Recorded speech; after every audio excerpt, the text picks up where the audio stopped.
Hey guys, it's Ashley, and today's video is going to be on Revelation chapter 8, so stick with me to hear what I have to say.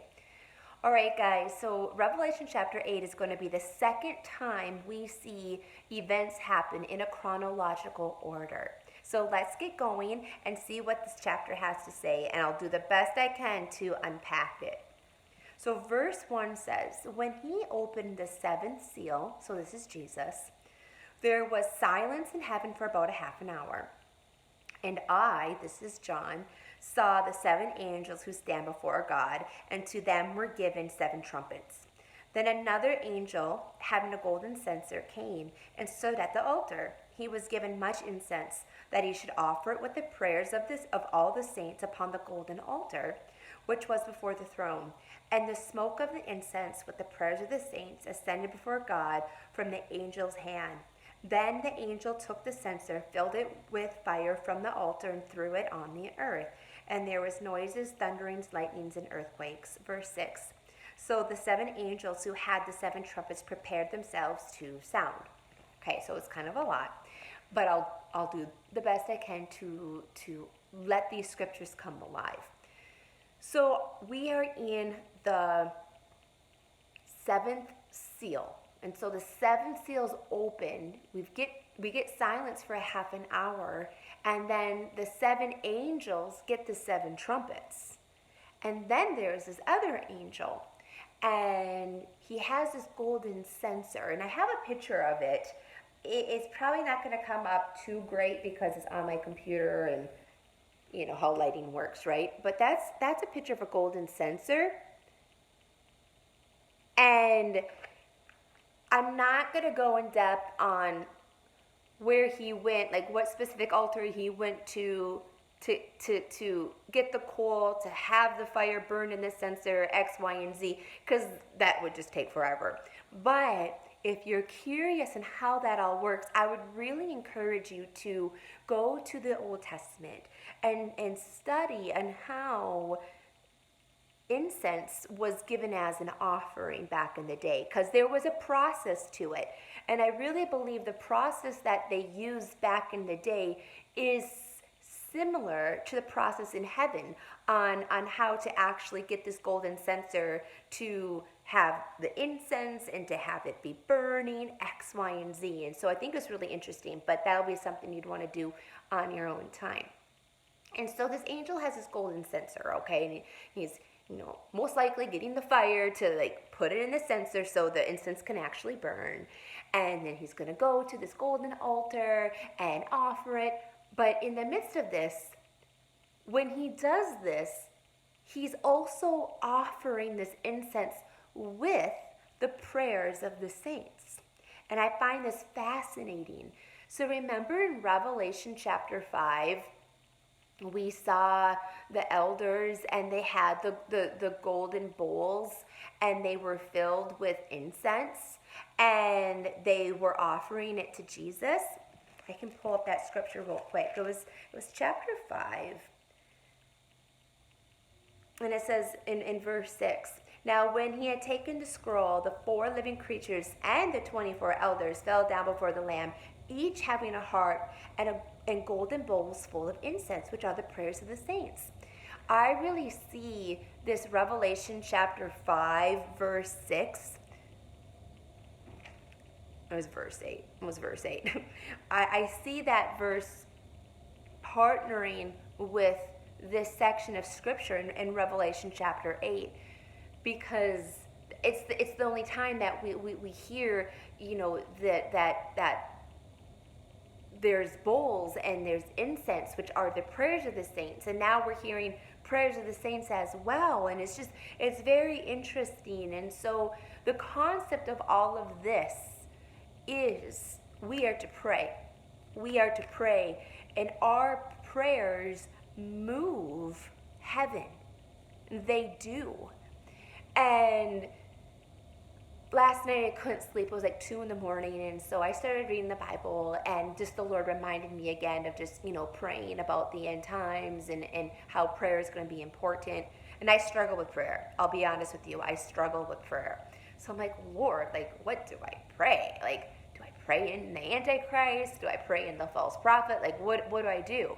And then the Lord reminded me, he's like, no, he's like, pray. Well, he didn't say no. He didn't say no. He just said, pray into the aspect of how the elders and the four living creatures and the animals worship me in heaven, and how they pray. And so I'm like, oh, okay. And so I'm going to make it a point to just go back into the beginning of Revelation. And every time I see the elders praise and worship God and pray and just speak out on just who Jesus is, I'm going to borrow how they worship and how they pray. And then that's going to be my prayers. And I believe that is going to help fill those bowls that are in Revelation chapter 5. And those prayers are going to be the incense that is then used in Revelation 8 with that censer. So I know it's kind of a mouthful, but hopefully that sinked in a little bit. So what does this angel do with this censer? He throws it to the earth.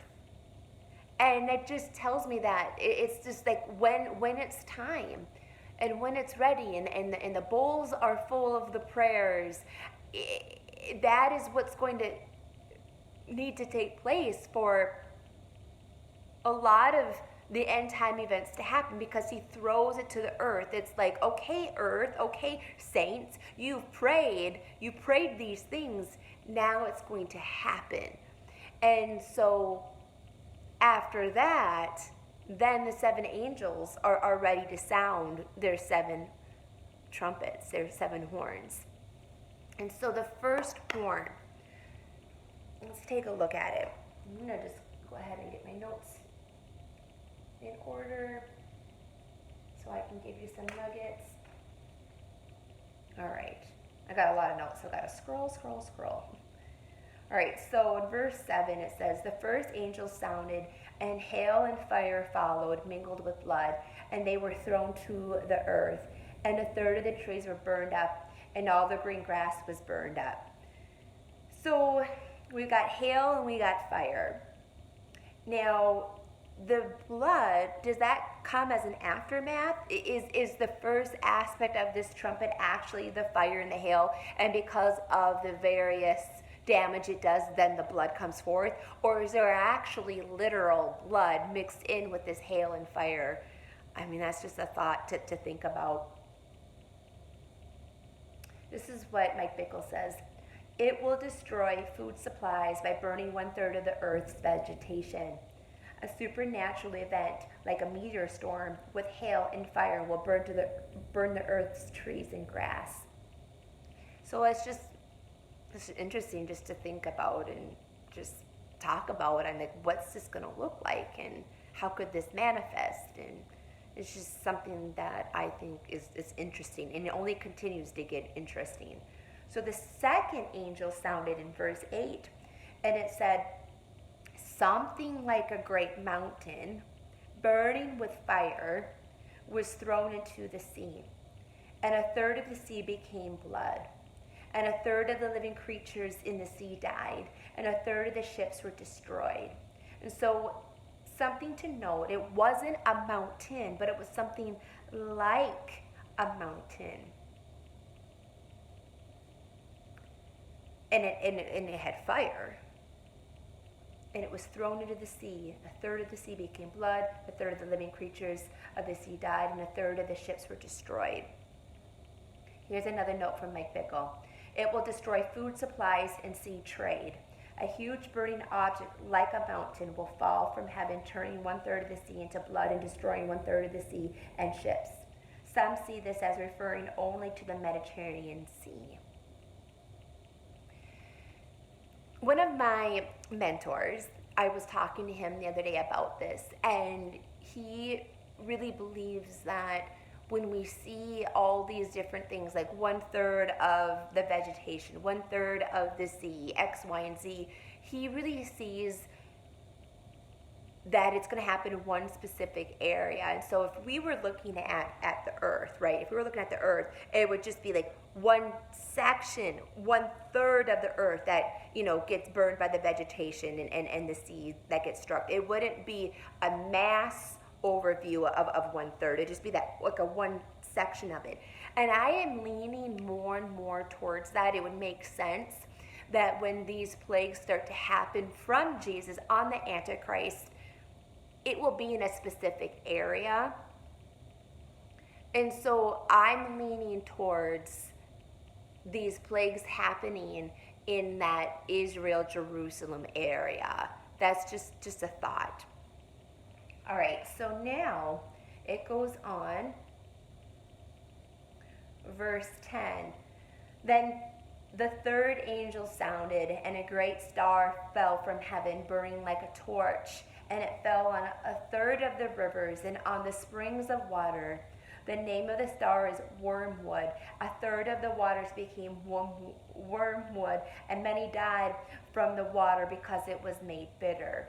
And so again, it would make sense. So if this mass star named Wormwood falls, it would make sense that it's going to only impact the area that it falls. And of course, it's going to unravel into probably quite a ways, because it talks about rivers and how it's going to destroy the waters, make them bitter. But again, like, when that wormwood falls upon the earth, it will only manifest in that one specific area. So that's just my thought. We were watching, was it Dr. Jeremiah? Maybe. There was a prophet talking about how he feels wormwood is coming in the next few years. I can't remember the date that he said, but I was like, okay, I'm not against what you say, but if it is going to manifest in a few years, if the timeline that I proposed to you guys about a few months ago is true, a lot has to happen before this wormwood occurs. And so one thing that's really nice about studying the end times and just trying to get your mind wrapped around a proposed timeline, when people do start to call things out, you're going to know what things come before other things. And that can help you just discern various words that are manifesting upon the earth when it comes to the end times. That's just a little nugget of mine. All right, so verse 12. Then the fourth angel sounded, and 1/3 of the sun was struck, 1/3 of the moon, and 1/3 of the stars, so that 1/3 of them were darkened. 1/3 of the day did not shine, and likewise the night. So I'm going to pause there real quick. So when I was reading this just a couple minutes ago, I felt like, I should go to Matthew 24 real quick and just see what Matthew 24 has to say about some of the things that I'm reading. Because Matthew 24 is a key chapter, you guys, in regards to the end times. The disciples asked Jesus at the very beginning of it, like, when is the sign of you coming back? And what are the signs of the end of the age? And so Jesus starts to give a mass list of things to look for. And I would say, let's just go to Matthew 24. Towards the middle of it, he's talking about stars. So Matthew 24. Yes, in verse 29 it says, immediately after the tribulation of those days, the sun will be darkened, and the moon will not give its light. The stars will fall from heaven, and the powers of heavens will be shaken. That's interesting. And so I don't know if Jesus is talking about the fourth trumpet.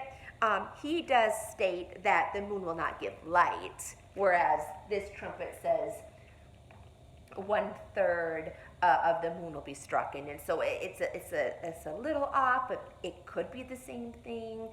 But I say all this because we want the whole narrative of the Bible when we study the end times. We don't just want Revelation.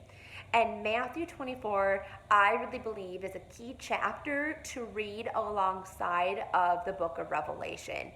I would really encourage you guys to go read Matthew 24 today or tomorrow and start to see does any of the things that Jesus mentions, have we read any of that in Revelation yet? And if not, just keep on reading Matthew 24 and some of the things that Jesus says, just put them back here and see if they manifest in the rest of the book of Revelation, because it will for sure. So now verse 13. And I looked, again this is John, and I heard an angel flying through the midst of heaven, saying with a loud voice, Woe, woe, woe to the inhabitants of the earth, because of the remaining blasts of the trumpet of the three angels who are about to sound. And so what does woe mean? I got this definition from gotquestions.org. It says, woe means grief, anguish, affliction, wretchedness, calamity, or trouble. I was also reading an article by a man named Jack Wellman, and he said that woe is more than just an expression of a feeling. Woe is a judgment, or it's judgments, when we read the book of Revelation. And of course, they're judgments from Jesus on the Antichrist. And he says it means, oh no. Like he just had in parentheses like, oh no. And I, for whatever reason, I really liked that, because I feel like when I see something really bad, like that's how I will think in my head. I go, oh no, like this is not good. And so again, this angel speaks out 3 times, woe, woe, woe.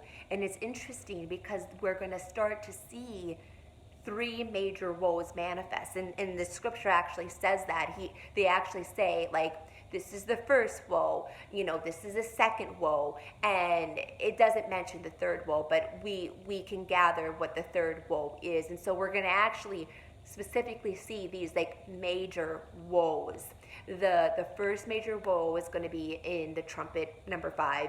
The second major woe is in trumpet 6, and then the last major woe, the third, is going to be in trumpet 7. And so you can just kind of put that in the back of your mind, because we'll be talking about that in the coming chapters of the book of Revelation. So my question for you is this. I'm going to go back to the beginning of this chapter, and I might have asked this question with the chapter of 5. I forgot what the discussion question is, and if so, it's okay, because it's something to talk about. What do you think about this censer, and that when the angel's getting it prepared, it includes the prayers of the saints?